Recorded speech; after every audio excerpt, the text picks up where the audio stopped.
Today in the littoral region, ladies and gentlemen, you're welcome to the Midday Bilingual News. La fleur signée, bon après-midi. Bon après-midi chez Glory Mala. Madame, Monsieur, bon après-midi. C'est le 12h bilingue sur Équinoxe Télévision.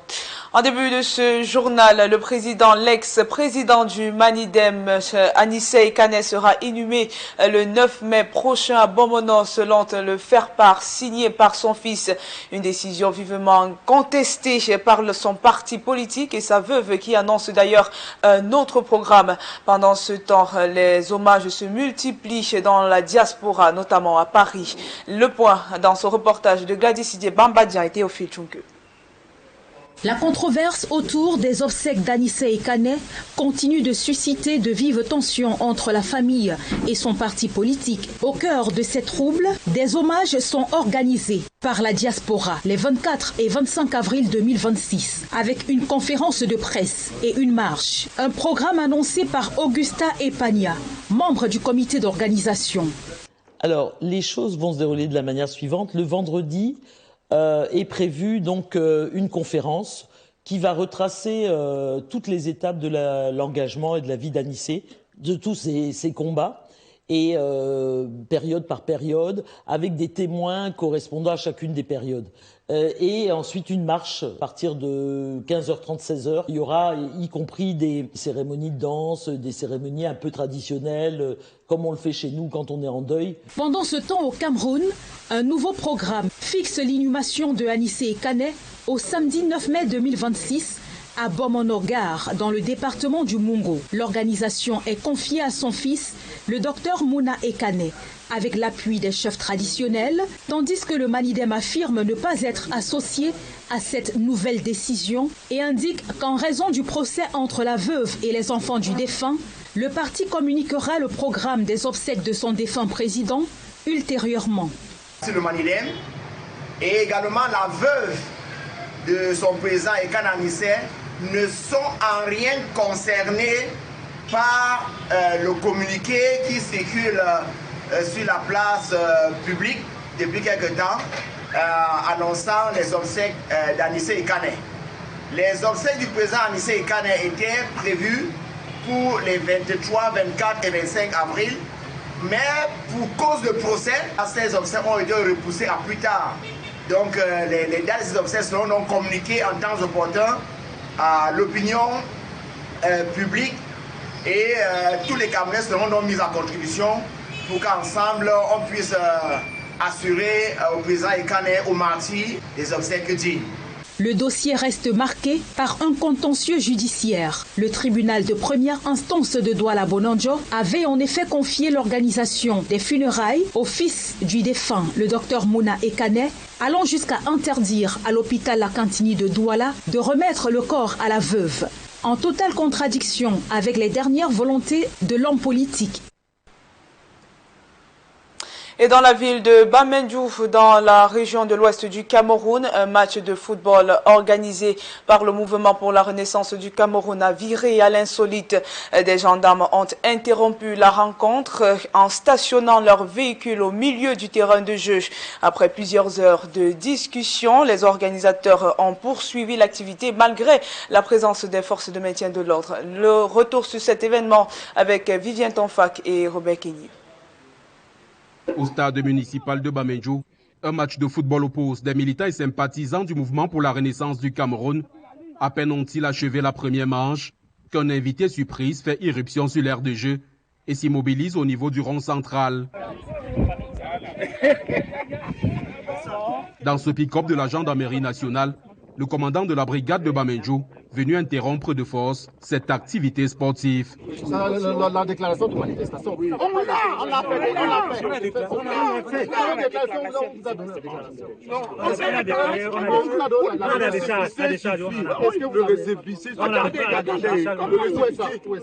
Le commandant, accompagné de quelques éléments, ne veut rien entendre.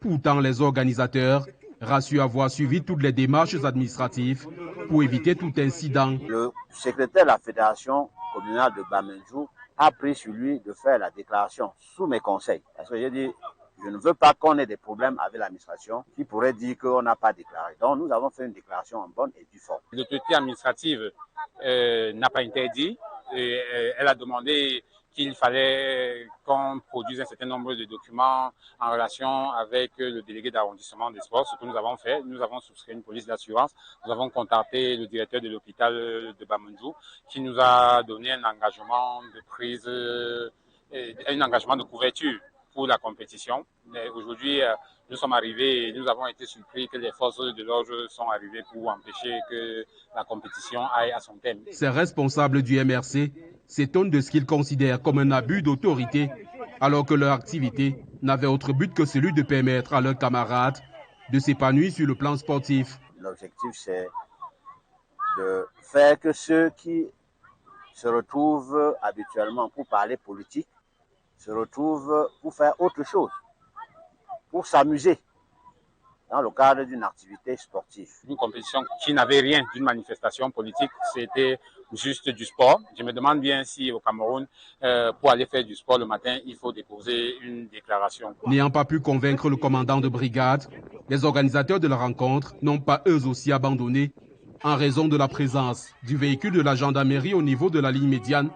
Ils ont transformé le match en épreuve de tir au but, avec cette fois-là comme arbitre, maître André-Marie Tassa, qui substitue au pied levé l'arbitre central initial, un fonctionnaire ayant détalé à l'arrivée des hommes en tenue.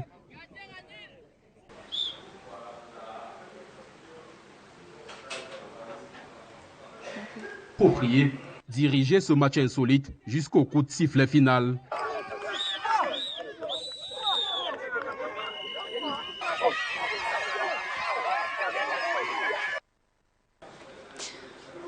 Dans la suite du journal, après sa prestation de serment en novembre 2025, le président de la République, Paul Biya, a débloqué 50 milliards de francs CFA pour soutenir l'autonomisation des femmes et des jeunes. Si les fonds sont disponibles, les modalités de répartition restent attendues. Le ministère de la Promotion de la Femme et de la Famille annonce déjà des conditions strictes d'accès. Les détails avec Aïk-Cyril et Rodringassi.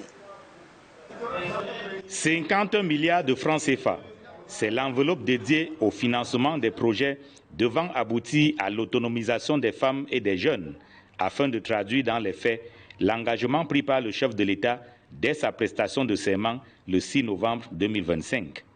Mais pour ce qui est singulièrement des femmes, comment cet argent sera-t-il réparti? Ce n'est plus de l'argent qui sera donné aux gens, parce qu'on a été habitué à donner de l'argent gratuitement, c'est-à-dire un don de l'État. Ils vont être gérés de manière à permettre à un plus grand nombre d'en bénéficier. Si on vous donne 100 000, ce ne sera plus 100 000 gratuitement. Vous allez les prendre dans une structure où vous avez le devoir de savoir que ce n'est pas pour rien. On va voir ce que vous avez réalisé. Si on vous a donné X, vous devez aussi restituer X à la fin de votre projet. Selon le ministère de la Promotion de la Femme et de la Famille, il faudra montrer patte blanche afin de bénéficier de ces financements publics.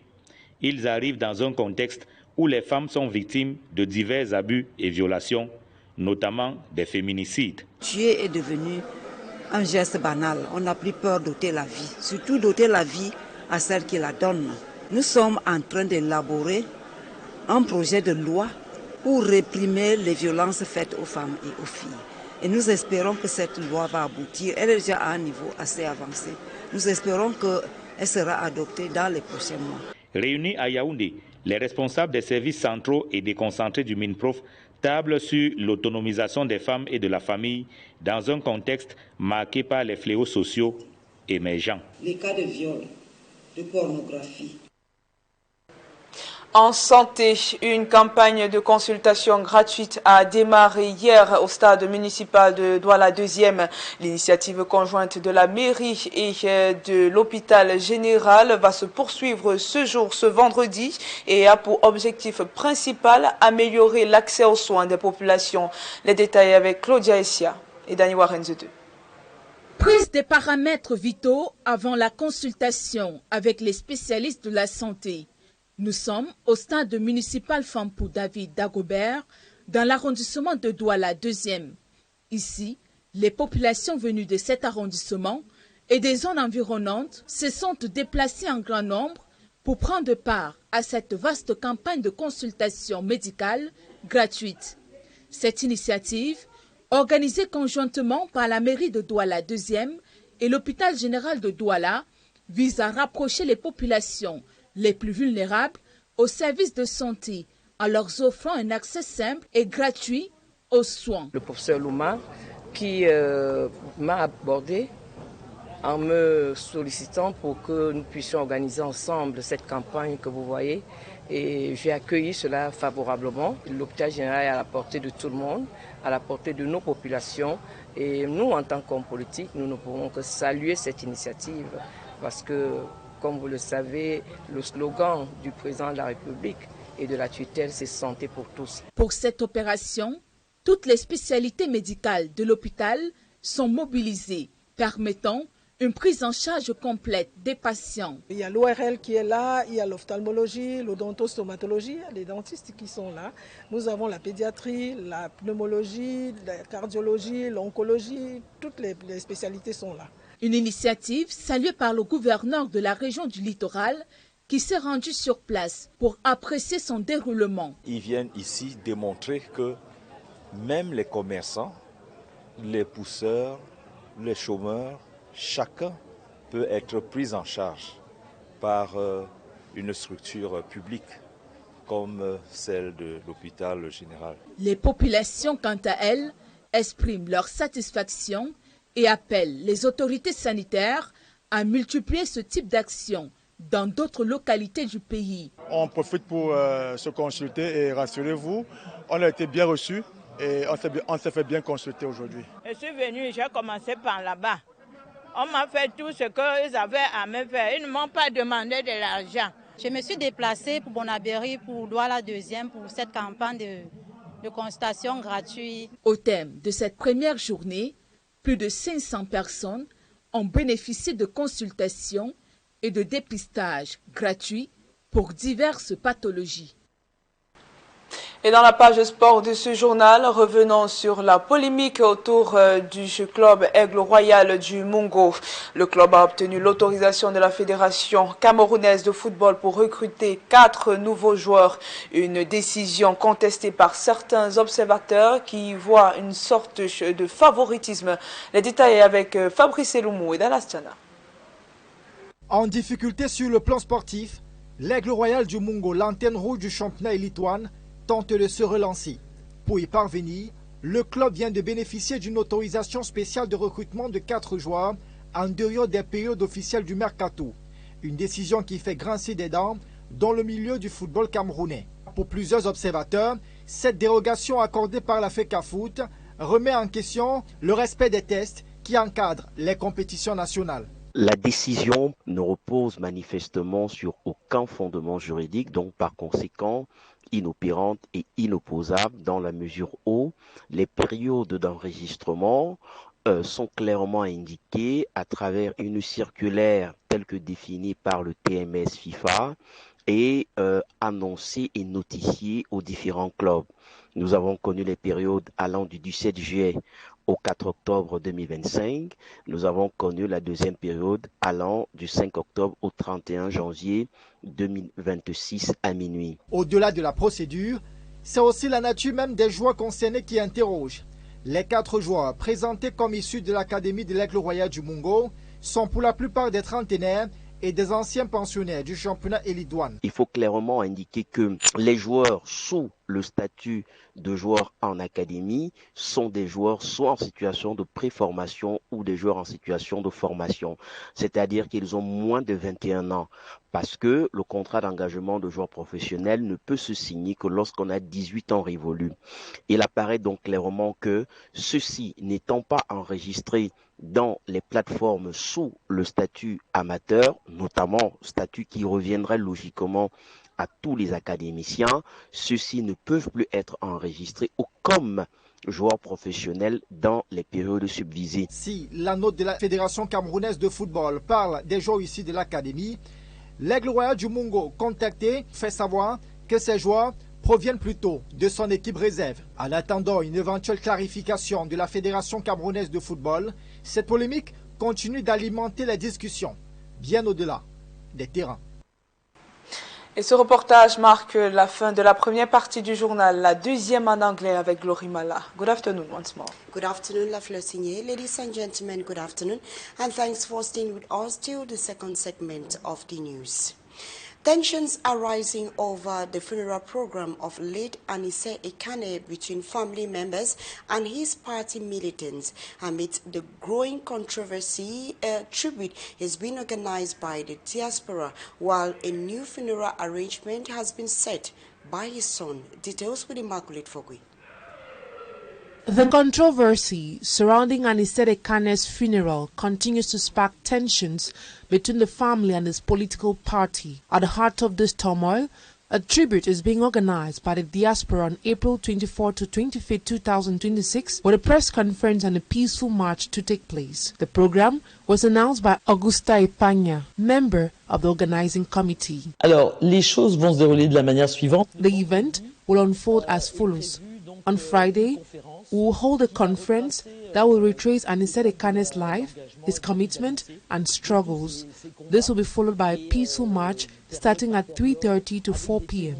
There will also be traditional ceremonies as is customary in times of mourning. Cérémonies de danse, des cérémonies un peu traditionnelles. Meanwhile, in Cameroon, a new funeral program has been set for Saturday, May 9, 2026 in Bomonoga in the Mungo division. The organization is entrusted to his son, Dr. Muna Ekane, with the support of traditional leaders. However, Manidem Party claims not to be associated with this decision and will communicate the funeral program later due to ongoing lawsuits between the widow and the deceased children. Le Manidem et également la veuve de son président Ekane. Just to clarify that Manidem and Anisere Kane's widow are not involved in the circulating funeral announcement. The initial dates of April 23rd to 25th were postponed due to the ongoing lawsuit. We'll keep you updated on the new dates, and we are counting on all Cameroonians to come together to give our president a befitting burial.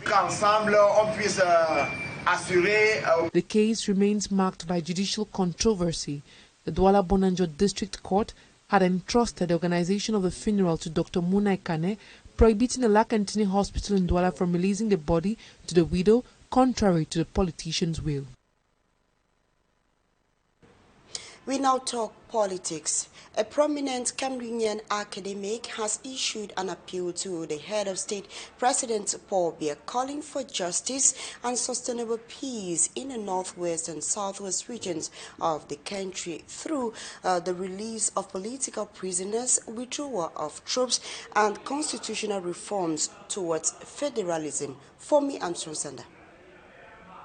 In an open letter dated after the October 12, 2025 presidential election, Professor Willibrod Nzengwa of the University of Yaoundé 1 and the founding president of the Heritage Higher Institute of Peace and Development Studies said the Anglophone crisis remains a national wound that demands urgent healing, warning that continued denial will corrode national unity, the economy, and the country's international image. Congratulating Paul Biya on his re-election, Nzengwa Willibrod said Cameroonians would once again live under your leadership despite the deep divisions and the painful memories that Anglophones have endured over the past decades. The scholar traced the conflict to the 1972 dissolution of the Federal Union formed in 1961, arguing that the agreement was founded on equity, mutual respect, and bilingual coexistence, but was gradually eroded by centralization.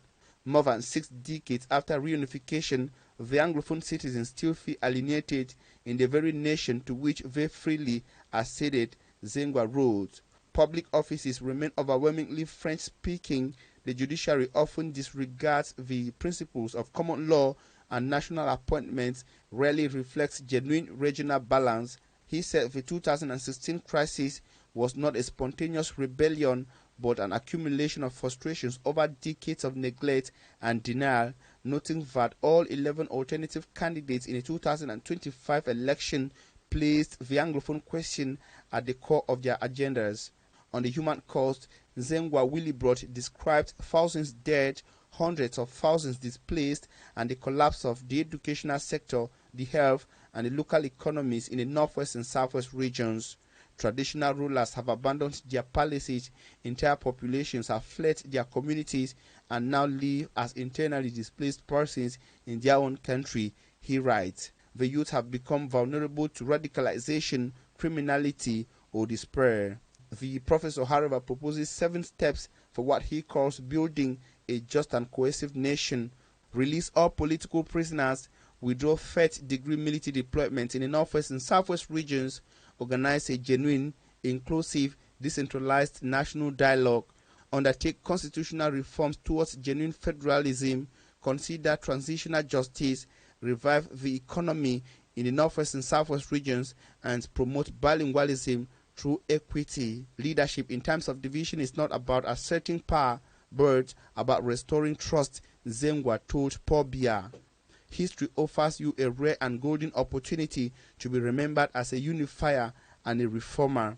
He warned that peace cannot be decreed, it must be built, and that the Anglophone crisis is not only an Anglophone problem, it is a Cameroonian problem. Cameroon's greatness will not be measured by its monument or its military might, but by how it treats its minorities, its dissenters, and its most vulnerable. The letter concludes, "May your presidency marks the dawn of a new chapter, one where peace is not merely an absence of war, but the presence of justice." For me, I'm Sean Sander, Équinoxe Radio, Douala. In the heart of Central Africa, debt is a major breakdown to economic development, and nations across the region are struggling under soaring borrowing costs as a shrinking revenue and high debt level paint an ugly picture of these regions. Cameroon, that was once seen as a pillar of stability, has now found itself at the center of concern, with its public debt amounting to over 14.5 trillion francs CFA and a costly short-term loans eating deep into national resources.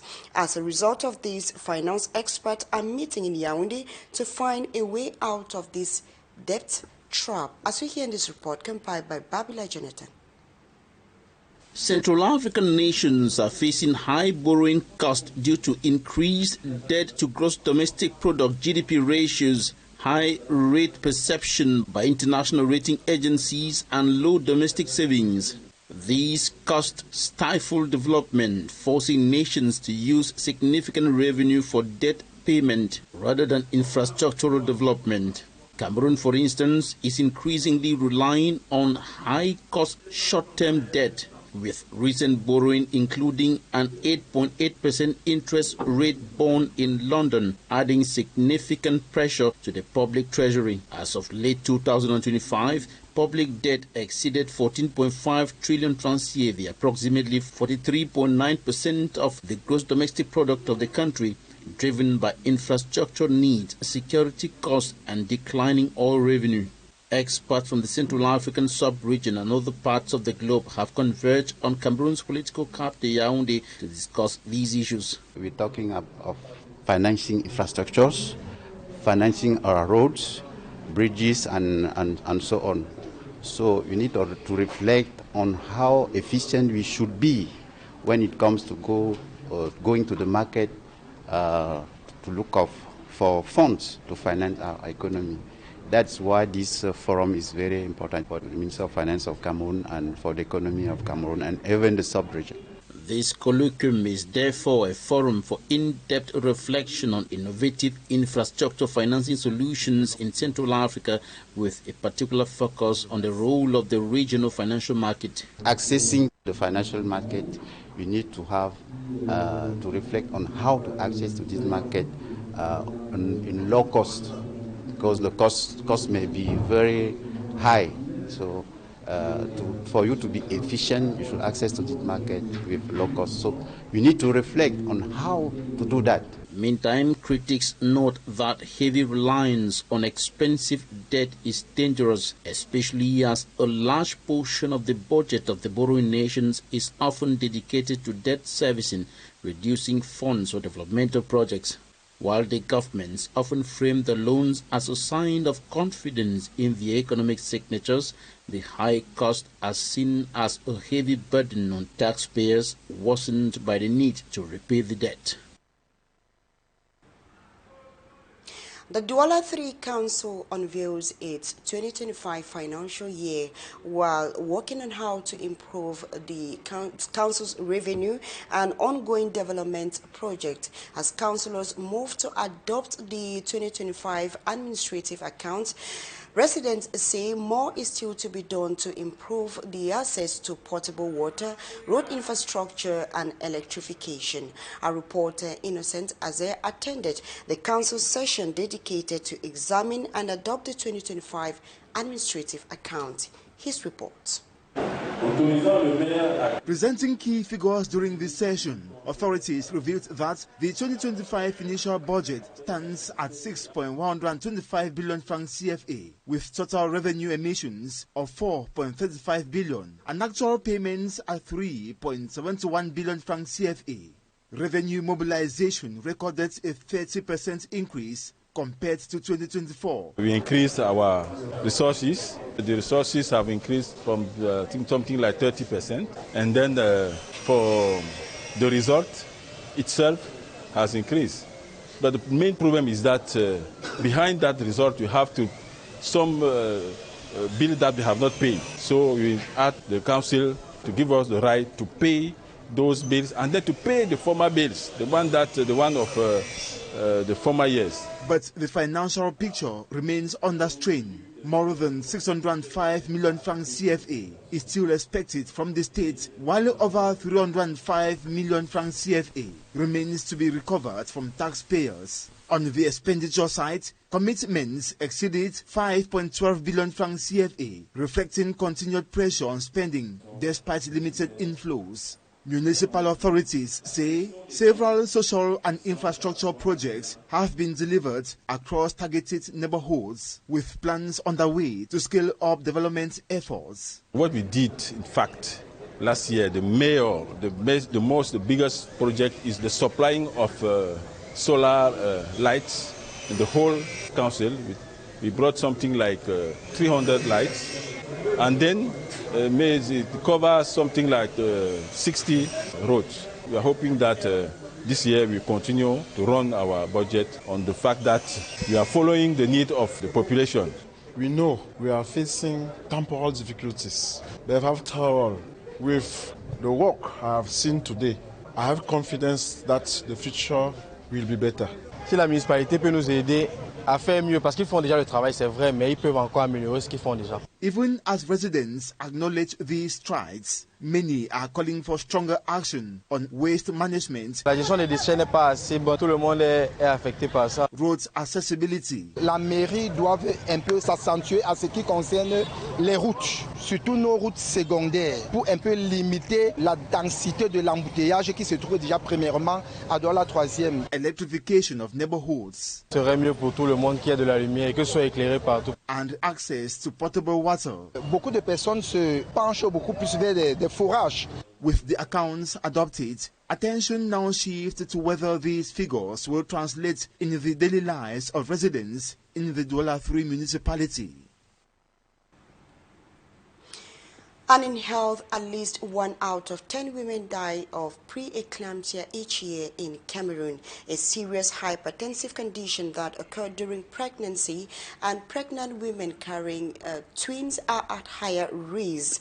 And to raise awareness among pregnant women, healthcare professionals are meeting in Douala to brainstorm on possible measures that can reduce the risk of preeclampsia in pregnant women and save lives. Details with In Cameroon, 1 out of 10 women die of preeclampsia. Preeclampsia is the most common and serious hypertensive disorder in pregnancy. Its mortality rate remains high in developed countries and even higher in African countries. Preeclampsia is a multisystemic disease where the first symptom is increase of blood pressure above 140 for the systolic and 90 for the diastolic. When this increase in blood pressure is accompanied by certain symptoms, including reduced urine flow, including headache, which does not respond to usual treatment,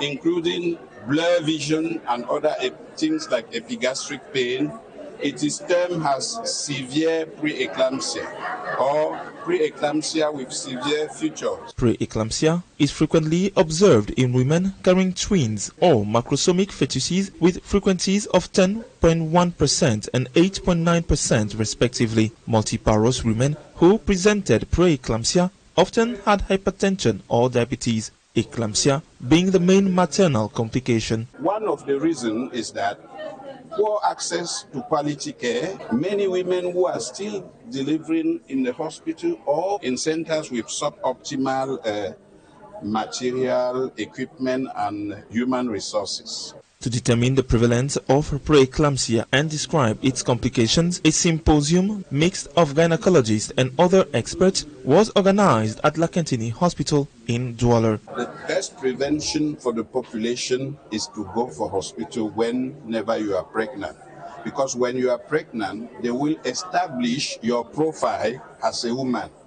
Now, when they have established your profile, we will see whether they give you some drugs to prevent the disease or whether they simply monitor your blood pressure at each consultation. So the best way to prevent it is antenatal care whenever you are pregnant. Experts report a higher risk in women over 30, that is multiparous women having had at least 5 births. Quand vous avez une première grossesse, quand vous avez des grossesses multiples, c'est-à-dire des jumeaux ou des grossesses triples, si vous avez des antécédents personnels ou familiaux d'hypertension artérielle ou de prééclampsie, l'obésité, les antécédents de maladies rénales chroniques. According to experts, efforts are on the way to improve diagnosis and care, particularly to detect the disease before eclampsia attacks.